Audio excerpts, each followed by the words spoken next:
So if we were to come in, and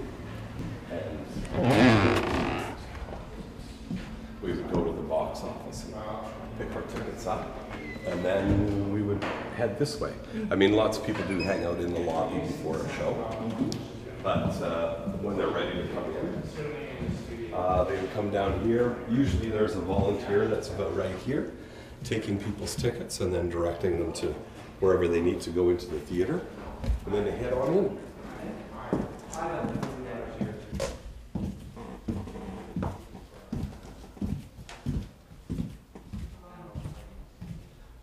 So we could just pretend that we were going to the front wall.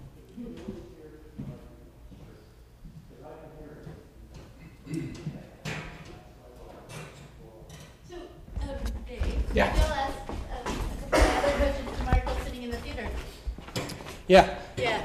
certainly. I mean, you could do a live stream from right where you're sitting, or you could just. Oh, on no, the no, no, stage. sorry, but right now. You want to do I a few? have Yeah, definitely. more questions for him.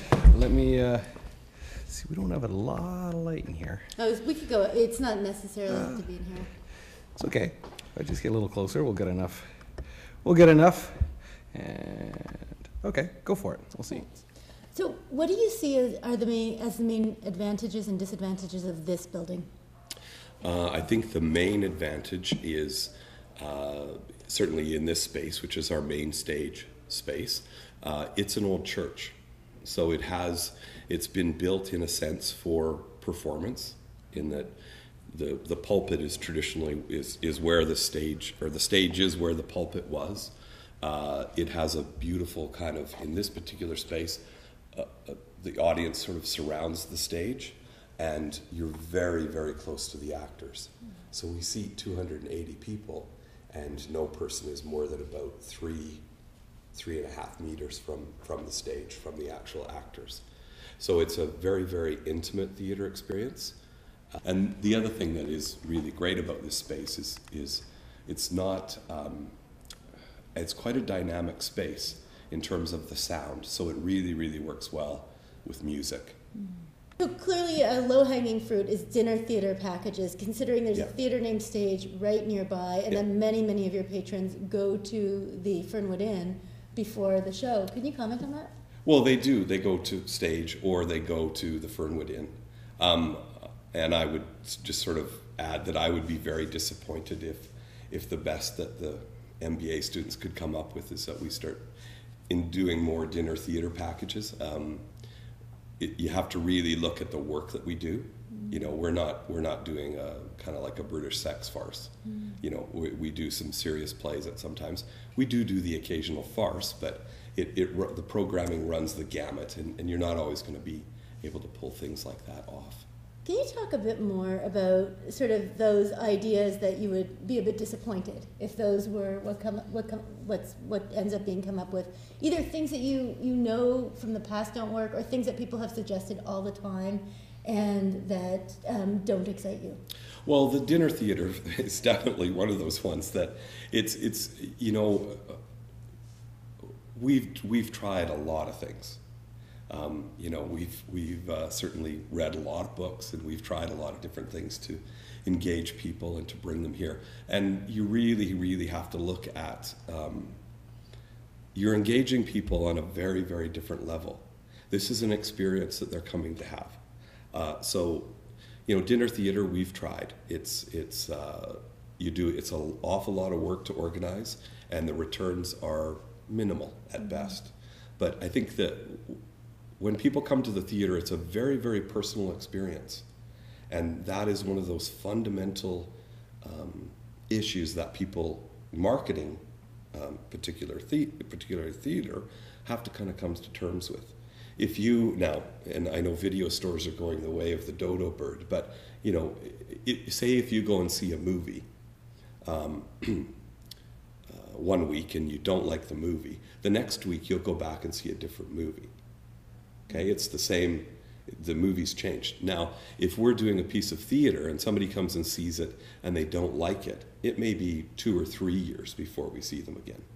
You know, it's a very, very personal experience, and it kind of cuts in on a whole different way of thinking. So, you know, we could be doing 2 different plays back to back, but people would go, well, I was at the Belfry and I didn't like that show, so I'm not going back. So it's one of those hurdles we have to kind of overcome. And you do that by building a long-term relationship and a long-term reputation. But that takes obviously a lot of time. Okay, thank you. You were saying that you've tried many things over the years and you've done a lot of research. Can you talk about some of the research you've done and also some of the things you've tried? The things that we've tried have been, we've tried, certainly any kind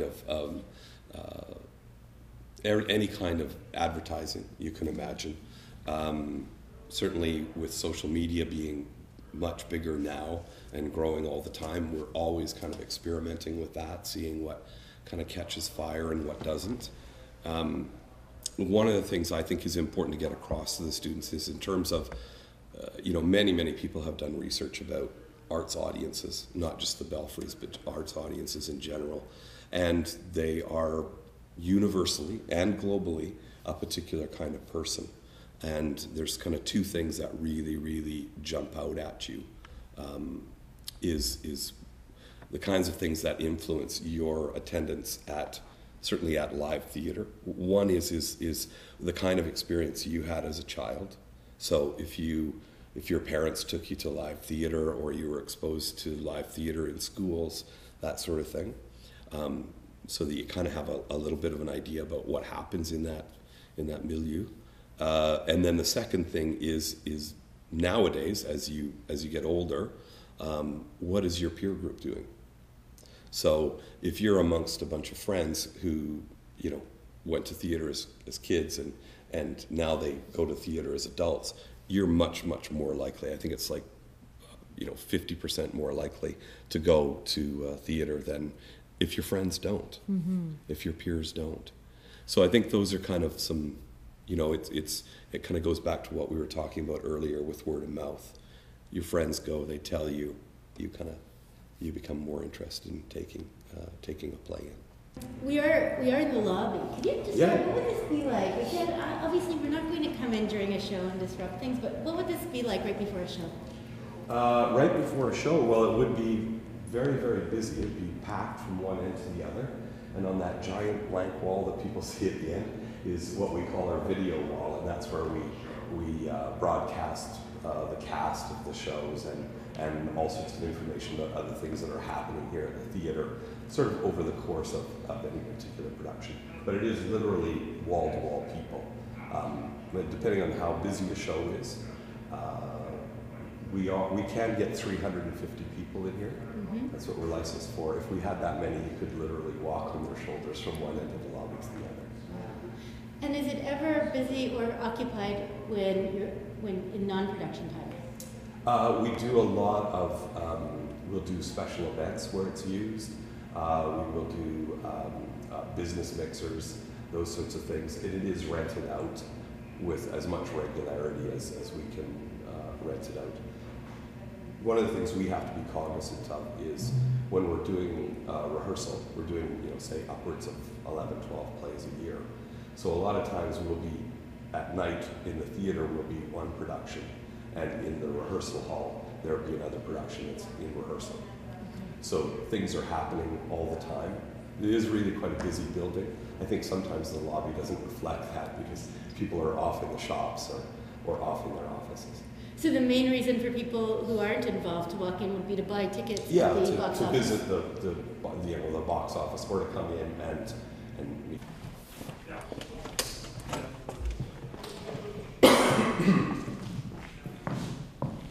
So this is what we call the Studio A. We've never kind of come up with a fancy name for it, but it's our second theater space. It holds about 90 people, but more often than not, we actually use it as a rehearsal hall. So right now we're just getting it set up for the next stage or the next rehearsals of Red, which start next week.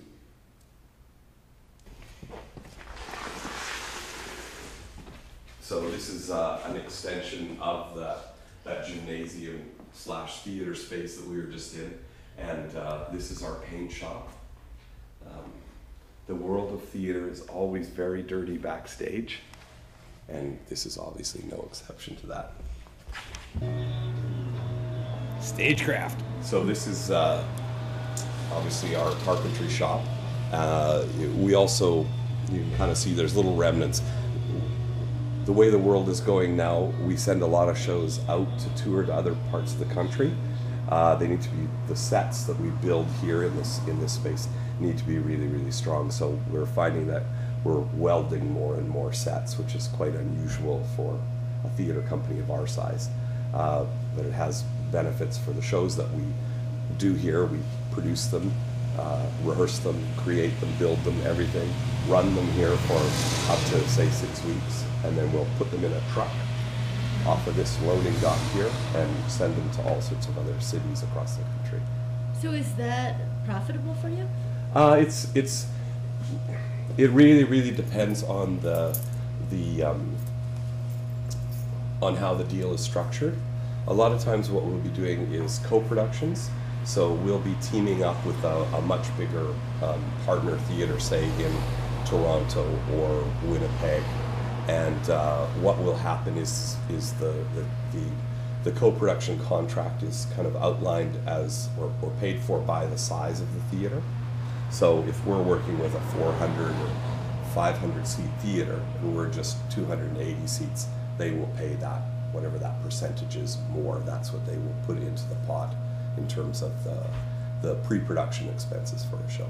Thank you. Absolutely. It might not change at all, but it's one of those things people sometimes get nervous about.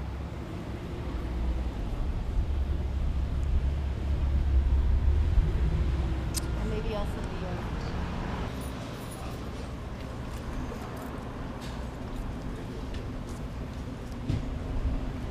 Sorry, excuse me. Oh, sorry, go ahead. Sorry. As if we were going to finish or start the walk we did earlier? Yeah. Okay. Gotcha. The lie that tells the truth.